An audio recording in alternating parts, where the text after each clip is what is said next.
கர்த்தருக்கு ஸ்தோத்திரம். நான் இன்றைக்கு என்னுடைய ஒரு அனுபவ சாட்சியை பகிர்ந்து கொள்ள நான் விரும்புகிறேன்.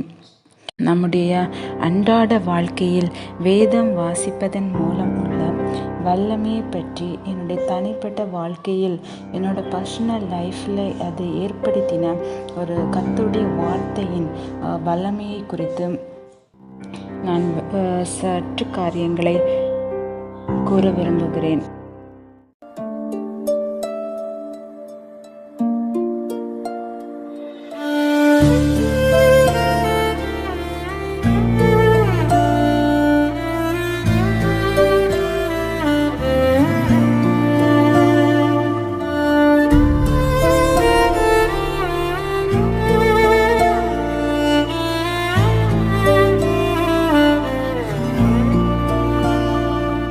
என்னை பற்றி நான் கூற வேண்டுமென்றால், சிறு வயதிலே நான் என்னுடைய தகப்பனை இழந்து விட்டேன். அதனால் என்னுடைய அம்மா வேலைக்கு கடந்து போக ஆரம்பித்தார்கள். சிறுவயது என்றால் என்னுடைய 1வது வகுப்பில் நான் என்னுடைய தந்தையை இழந்து விட்டேன். அதன் முதற்கொண்டு என்னுடைய அம்மா எங்களை தனியாக விட்டுவிட்டு அவர்கள் வேலைக்கு செல்ல வேண்டிய நிலைமை ஏற்பட்டது. எங்களை என்னையும் என்னுடைய சகோதரனையும் வளர்ப்பதற்காக அவர்கள் தன்னுடைய குடும்ப பாரத்தை தன்னில் ஏற்றுக்கொண்டு பணிக்கு செல்ல வேண்டிய நிலைமைக்கு தள்ளப்பட்டார்கள். அப்போது நாங்கள் 1லிருந்து 5ஆம் வகுப்பு வரை எங்களுடைய அம்மாவின் அம்மா அரவணைப்பில், பாட்டியின் அரவணைப்பில் வாழ்ந்து வந்தோம். தனிமை மிகவும் எங்களை பாதித்தது. சிறு வயதின் முதலே திருச்சபைக்கு கடந்து செல்வோம், வசனங்களை கேட்போம், சண்டே கிளாஸ், எல்லா விதத்திலும் நாங்கள் உற்சாகமாய் காணப்பட்டோம்.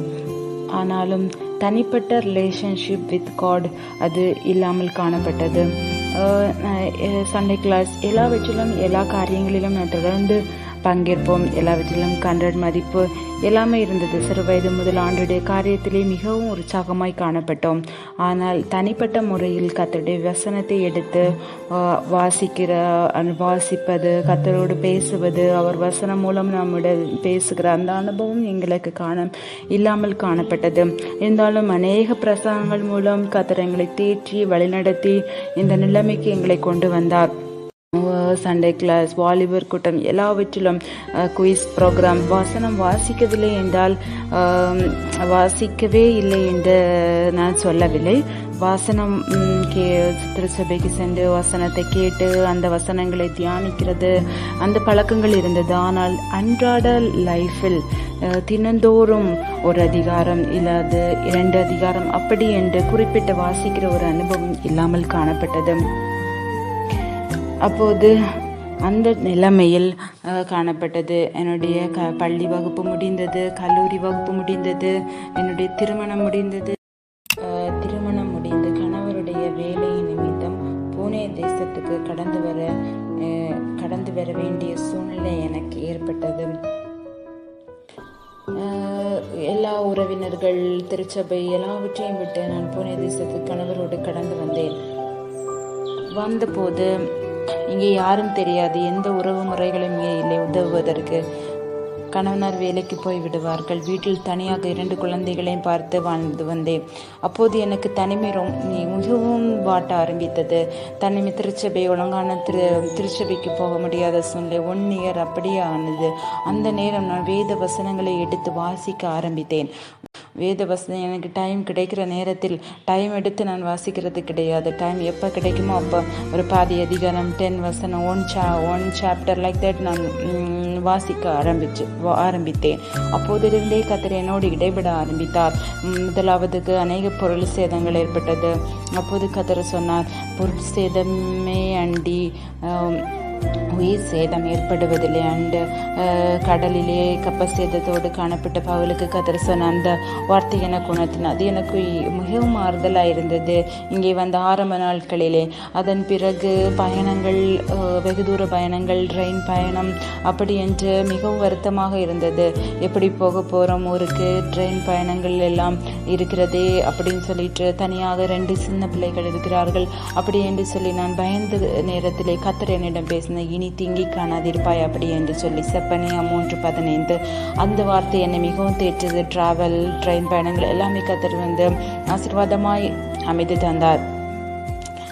அதன் பிறகு நான் திருச்சபை புனேயில் ஒரு நல்ல ஹிந்தி திருச்சபைக்கு கடந்து போகவும் அங்கே அவர்கள் தமிழ் டிரான்ஸ்லேட் பண்ணி எங்களை ஆவிக்குரிய வார்த்தைகளை கொடுத்து எங்களை நடத்தி வந்தார்கள்.